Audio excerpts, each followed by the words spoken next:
Caroline, pwede ba kita itana?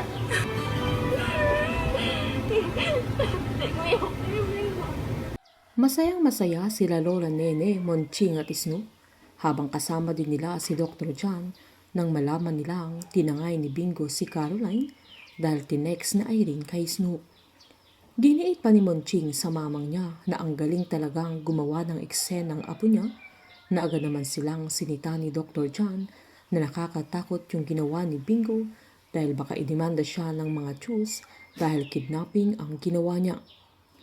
Pinaliwanag naman ni Lola Nene na hindi kidnapping ang ginawa ng apo niya kundi nagdanan sila ni Caroline na mas lalo silang nagdiwang dahil alam nila kung gaano nila kamahal ang isa't isa na sa dami ng pinagdaanan ng dalawa ay nanaig pa rin ang pagmamahalan nila at nagpakatatag sila para sa isa't isa. Habang sinaad naman ni Cindy na delusional si Bingo, pero agad namang sinumbat ni Irene na si Bingo ang true love ni Caroline. Habang magkatabi naman sila Jersey at Stephen kung saan sinaad ng binata na bakit hindi siya malungkot na kahit hindi natuloy ang kasal nila dahil hindi sumipot si Caroline. Agad namang sinabi ni Jersey na dahil totoong kaibigan si Stephen at talagang mahal niya si Caroline dahil nagawa niyang tanggapin ang totoong nararamdaman ng kaibigan nila at talagang hindi sila ang para sa isa't isa, sabay na alala ni Stephen ang sinabi noon ni Jersey na kung nagmamahal ang isang tao ay mas mahalaga ang nararamdaman ng mahal niya kesa mismong sarili niya.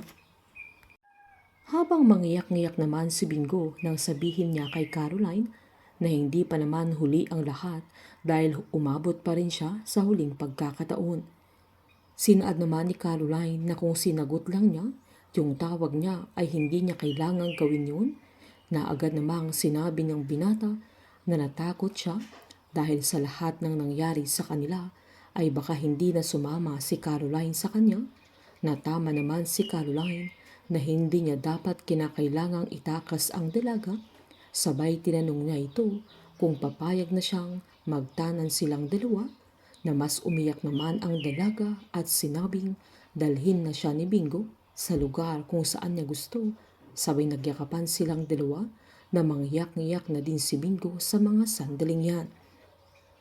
Walang kaalam-alam si Caroline na may sakit ang binata na pilit siyang nagpapakatatag para sa kanya.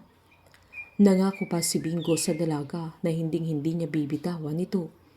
Yan ang araw na pinaghihintay nilang dalawa, ang maging malaya na sila sa kani-kanilang mga pamilya, na wala na silang kinakatakutan pa, kundi ang mas pinapahalagahan nila ay ang pagmamahalan nilang dalawa.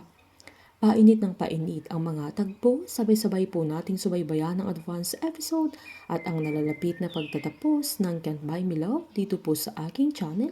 Patuloy lamang pong manood at mag-subscribe para ma-update po kayo sa mga susunod na episode. Marami pong salamat.